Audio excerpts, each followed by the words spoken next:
there we were, deep in the bush, when Sprocket here spotted something deep in the underbrush.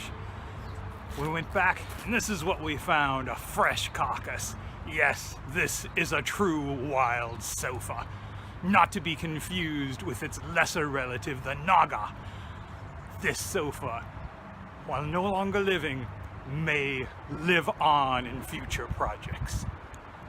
As you can see, this poor fellow had mortal wounds, but we're gonna work around that.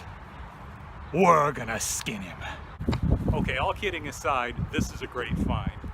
My wife found it while she was walking the dog.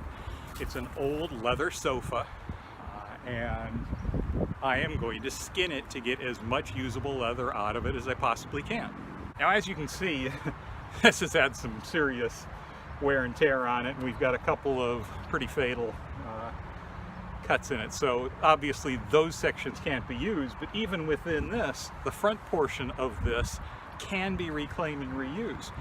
So always, always, always keep your eyes open for somebody who's throwing out an old beat up sofa, because while this looks pretty bad, down at this end, the cushion is in great shape. And better yet, when we go around to the sides and the back, the sides are beautiful. They're almost like they came out of the original showroom. And back here, when we're looking at the back, this has always been against the wall. It's not sun faded, it's not damaged at all. It does have a lot of small seams in it, so I'm only gonna get, that's about a 10-inch wide piece, but that's, what, over 2 feet, almost 30 inches long. So there's a lot of good pieces to be had from this sofa. Now, how do I know it's a leather sofa and not its lesser quality cousin, the Naga, from which you'd only get Naga hide? Anytime you've got a cut, turn it over.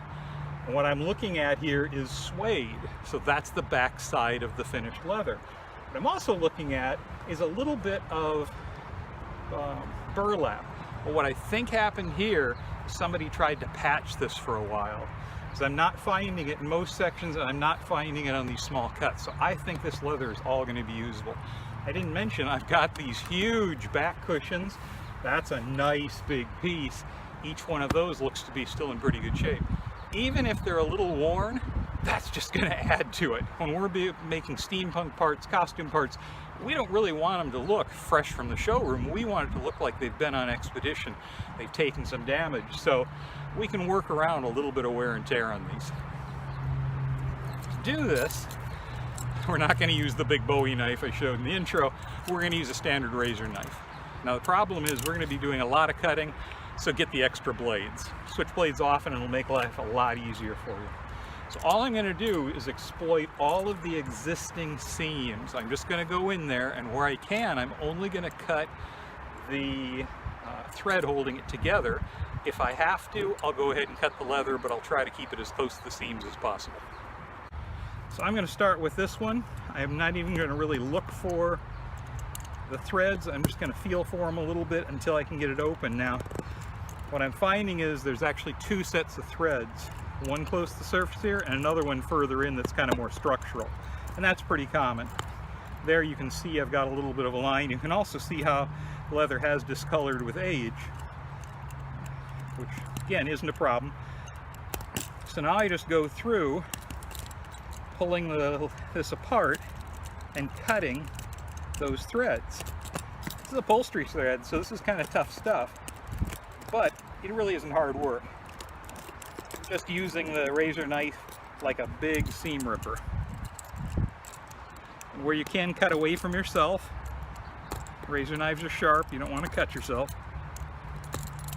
And I'm just going to keep working this, going all the way around until I've released this top piece of leather. Okay, I'm a couple of minutes into this now. I pulled the first piece off. This is actually one of the cushion backs.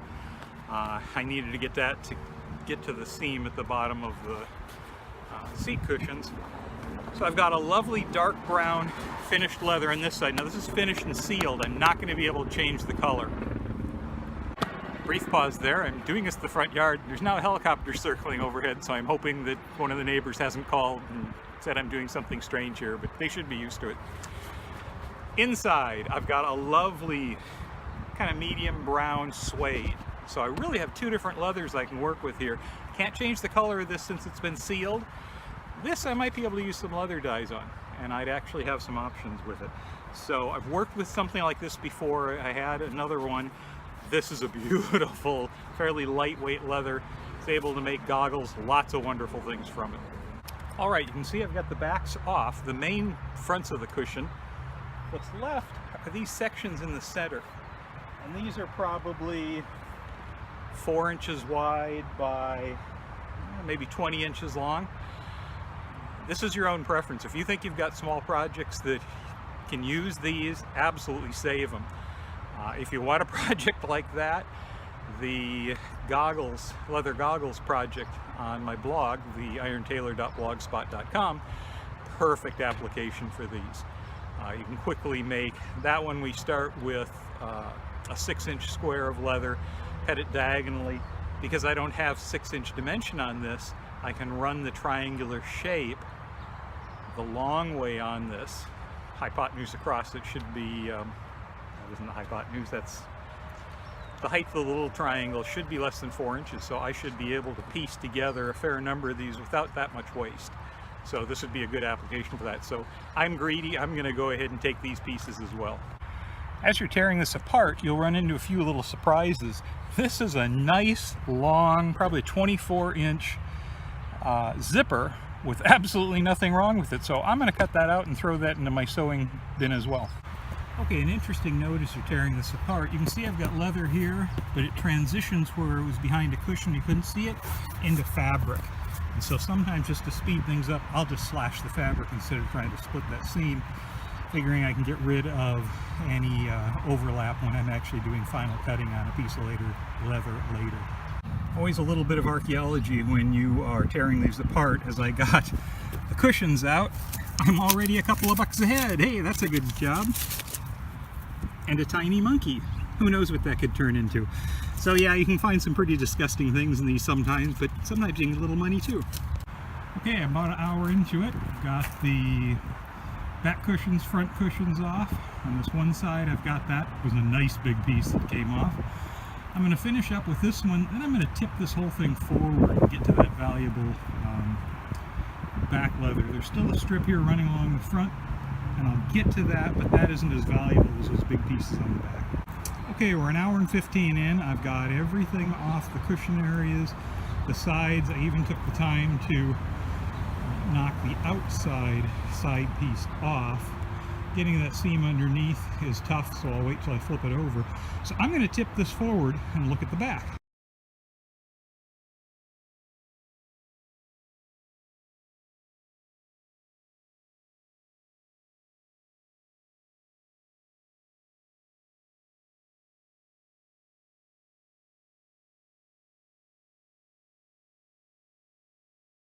Okay, here we are looking at the back. Feet just unscrewed. You see the hole it came out of. Everything here is stapled.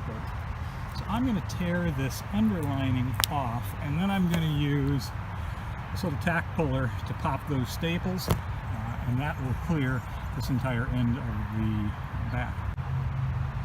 Okay, this is 3 or 4 minutes of hard work to get that many staples loosened, and now I'm going to have to grab the pliers and pull them out. And I'm realizing that this little piece of leather is going to be full of holes anyway.